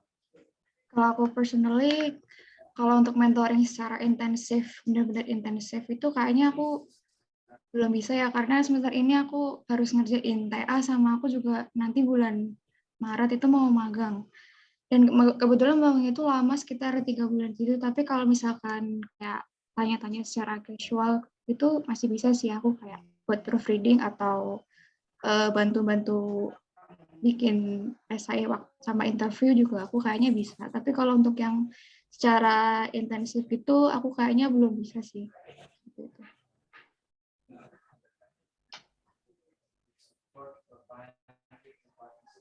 Oke, thank you Widya.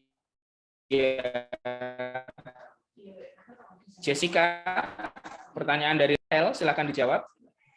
Oke, kalau aku personally yang benar-benar buka dari aku sendiri, aku juga sebenarnya nggak open session mentoring gitu, cuma nanti mungkin aku akan mentoring dengan kayak beberapa organisasi gitu. Contohnya salah satunya ISMA Alumni Club. Nanti I'm going to be one of the mentors there. Terus mungkin kalau kalian emang mau cari mentoring yang open, kalian bisa lihat ke IG-nya ISMA Alumni Club, ISMA_AC. Di situ mereka suka sharing host awardee yang lagi buka sharing session atau mentoring kayak gitu. Tapi I'm also open for you guys kalau kalian mau minta tolong untuk proofread atau mau latihan interview dan lain-lain, you guys can hit me up on Instagram aja gitu. Kayak gitu, Pak. Oke, makasih Kak. Thank you, Jessica. Rahel, ada pertanyaan yang tertinggal mungkin? Sudah terjawab semua, Rahel? Udah Pak, cukup. Terima kasih. Good. Terima kasih kembali, Rahel. Oke, pertanyaan selanjutnya dari Saudari Nata Argasia. Saudari Nata Argasia, silahkan diperkenalkan dirinya dan pertanyaan ditujukan kepada siapa?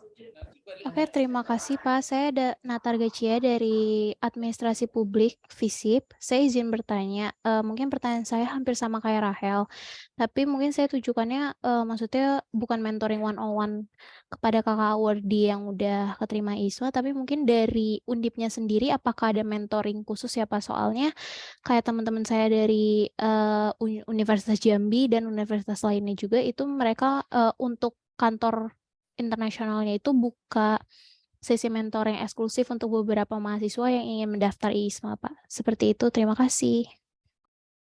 Oke. Ya, pertanyaan yang bagus dan memberikan jembatan bagi saya untuk kegiatan kita selanjutnya ya, Mbak Nata. Jadi nanti akan ada kegiatan luring, tapi bukan mentoring yang intens, sangat intens begitu ya Mbak Nata ya. Nanti akan ada kegiatan luring dari kami, dari KUI, begitu, persiapan program ISMA, begitu. Kegiatan tidak lama-lama, tidak sampai yang seminggu atau lebih dari 2 hari, hanya setengah hari saja, begitu. Tapi nanti kita akan memberikan beberapa materi step by step, begitu ya, 101 dan juga termasuk sampai ke apa namanya, ya hal-hal terkait dengan proses seleksi awal, begitu. Kapan waktunya silakan ditunggu ya teman-teman, kapan waktunya silakan ditunggu, tapi tidak jauh dari webinar pada pagi hari ini, gitu ya. Jadi nanti akan ada pengumuman lebih lanjut, begitu ya Mbak Nata ya. Oke Bapak, tapi sebelumnya saya juga mau izin bertanya lagi untuk yang tadi Bapak sampaikan. Kebetulan kan saya jadi dari mahasiswa PSDKU yang di Rembang, Pak. Nah, itu apakah memang harus mengikuti kegiatan secara luring atau saya boleh mengikuti secara online? Karena takutnya nanti bertabrakan dengan jadwal perkuliahan saya di Rembang, Bapak. Begitu, terima kasih. Oke. Insya Allah masih diselenggarakan pada saat liburan semester, Mbak Nata. Itu yang bisa kami sampaikan. Jadi perkuliahan belum dimulai. Harapannya sih kenapa diselenggarakan di liburan semester supaya teman-teman bisa join secara langsung. Begitu ya Mbak Nata ya? Oke, terima kasih atas informasinya Bapak. Ya, sama-sama Mbak Nata. Oke, pertanyaan selanjutnya dari Saudara Edwin lagi. Saudara Edwin, silahkan. Pertanyaan ditujukan kepada siapa? Baik Pak, pertanyaan saya mungkin kepada kakak-kakak awardee semua. Saya mau nanya aja kalau kakak mau jawab, kira-kira rata-rata nilai yang kakak dapat atau nggak mungkin teman-teman yang bersama kakak itu rata-rata nilai IELTS atau TOEFL-nya itu rata-rata nilainya berapa gitu. Mau biar dapat gambaran aja gitu harus dapat nilai berapa buat nanti keterima. Terima kasih. Oke. Mungkin teman-teman bisa dibuka nilainya berapa dan batas ambang minimum nilai untuk mendaftar berapa. Dari Jessica dulu mungkin Bisa dijawab pertanyaannya, nilai Jessica berapa dan minimal nilai untuk mendaftar di kampusnya Jessica berapa? Oke.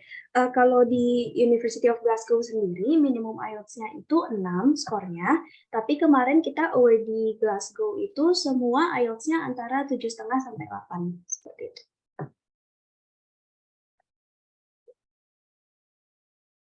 7,5 sampai 8, gitu. Ya. Nilai yang cukup tinggi. Iya, Pak.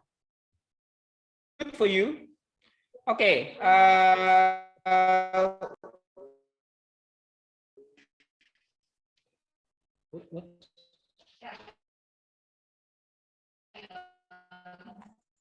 Oke, Widya, go on. Kalau untuk IISMA vokasi ini, Widya mungkin bisa dijelaskan skornya Widya berapa dan di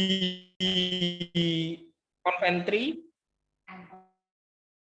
Kalau IISMA vokasi ini untuk skor saya TOEIC ini sekitar 815 dan kalau untuk pendaftaran IISMA ini untuk Coventry University TOEIC-nya minimal 560 kalau nggak salah Pak, seingat saya.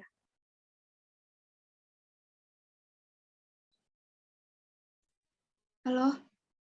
Oke, thank you Widya. Velda, nilai Duolingo-nya kemarin berapa dan nilai Duolingo saya itu kemarin 145, kemudian berapa? Range award di UBC itu 140 sampai 150.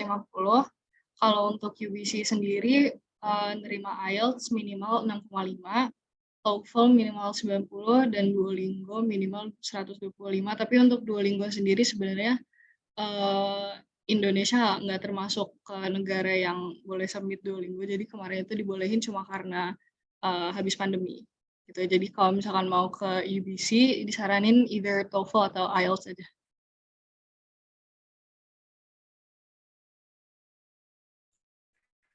Oke, thank you, Velda. Edwin, ada pertanyaan yang tertinggal? Tidak, Pak. Sejauh ini sudah cukup.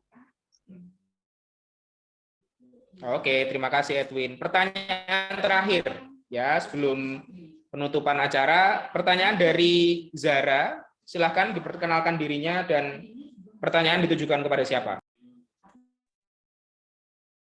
Terima kasih atas kesempatannya Pak. Saya Zara dari Fakultas Kedokteran. Izin bertanya kepada kakak-kakak Awardi terkait dengan pada saat diterima oleh program ini, apakah ada kemungkinan untuk mengulang semester yang ditinggalkan pada saat mengikuti program, dan dari pengalaman kakaknya sendiri, apakah jika memang benar ada risiko untuk seperti itu, apakah akan se-worth it itu ya Kak? Terima kasih sebelumnya.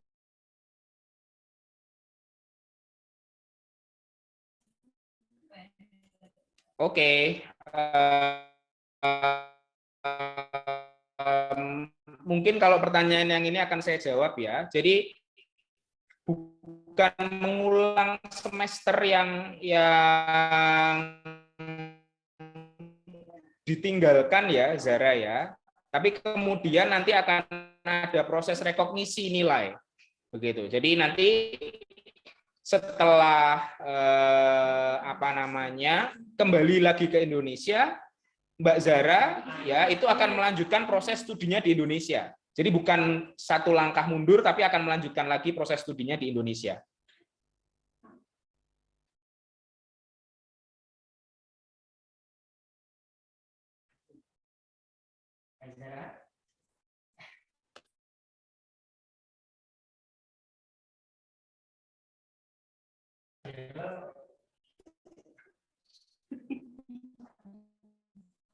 Oke.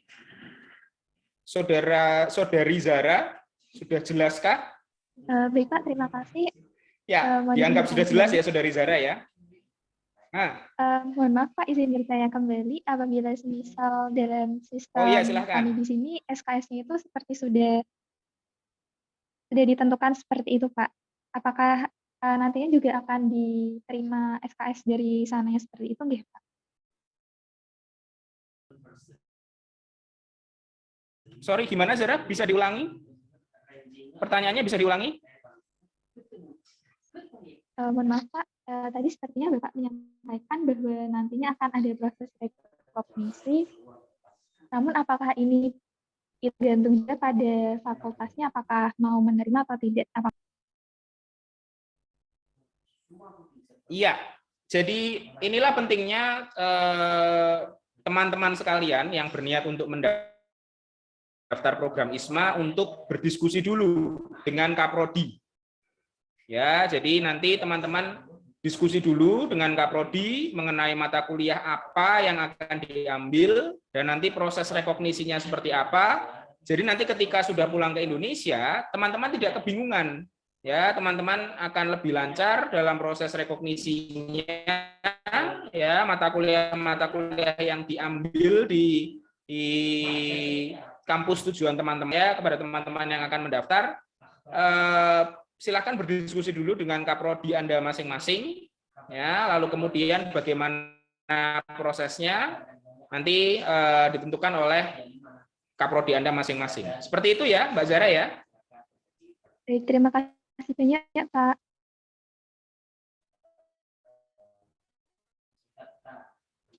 Ya, Velda tadi kayaknya ada yang mau disampaikan, Velda. Ya Pak, mau nambahin tentang Kaprodi tadi aja sih. Cuma kalau saya sendiri ada satu mata kuliah yang isinya 2 SKS ngulang, jadi kalau misalkan itu terjadi, just be prepared aja, kalau menurut aku. Oke, jadi pada intinya, pada poinnya, silahkan berdiskusi dulu dengan Kaprodi ya, teman-teman, untuk proses mata kuliah apa yang akan diambil di sana. Begitu. Oke, ini tadi adalah pertanyaan terakhir dari saudari Zara. Begitu. Terima kasih kepada para pembicara pada pagi hari ini. Ada Mbak Velda, ada Mbak Jessica, ada Mbak Widya. Saya berharap Anda semua sukses ke depan. Amin. Ada teman-teman ya, tadi ada 120 peserta di sini. Saya harapkan teman-teman yang berniat untuk mendaftar ke program ISMA semuanya bisa diberikan kelancaran, kemudahan, dan bisa diterima di program ISMA dan di kampus tujuannya masing-masing. Untuk foto bersama, sesi foto bersama, itu terima kasih teman-teman. Baik, terima kasih banyak Pak Dias untuk sepatah dua katanya. Lalu untuk acara selanjutnya teman-teman belum lengkap nih kalau misalkan kita nggak melakukan sesi dokumentasi. Nah, buat teman-teman nih yang mau berfoto bareng awardee kita yang keren-keren nih dari Undip sama Mbak Velda, Mbak Widya, dan juga Mbak Jessica, boleh banget nih ramein screen kita bareng-bareng gitu. Aku tunggu sampai jam 11.49 ya teman-teman.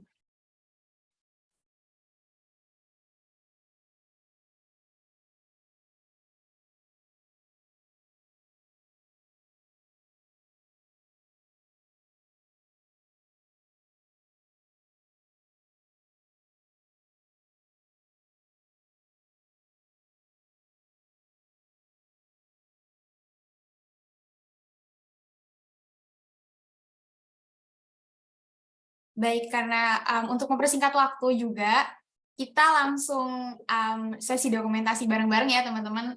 Nanti bakalan ada 2 jepretan. Untuk pertama, 1, 2, 3. Sekali lagi, 1, 2, 3. Baik, terima kasih banyak Mbak Velda, Mbak Widya, Mbak Jessica udah menyempatkan waktunya untuk berbagi sharing-sharing bareng teman-teman di Undip. Semoga dari acara tadi dapat menambah insight baru buat teman-teman, khususnya dalam mendaftar di program ISMA tahun 2023. Saya Askia, mohon maaf sekali jika ada salah kata dan perbuatan. Akhir kata saya tutup. Wassalamualaikum warahmatullahi wabarakatuh. Waalaikumsalam. Terima kasih. Terima kasih Velda. Terima kasih Pak Dias. Terima kasih teman-teman. Terima kasih Widya. Terima kasih Pak, terima kasih teman-teman.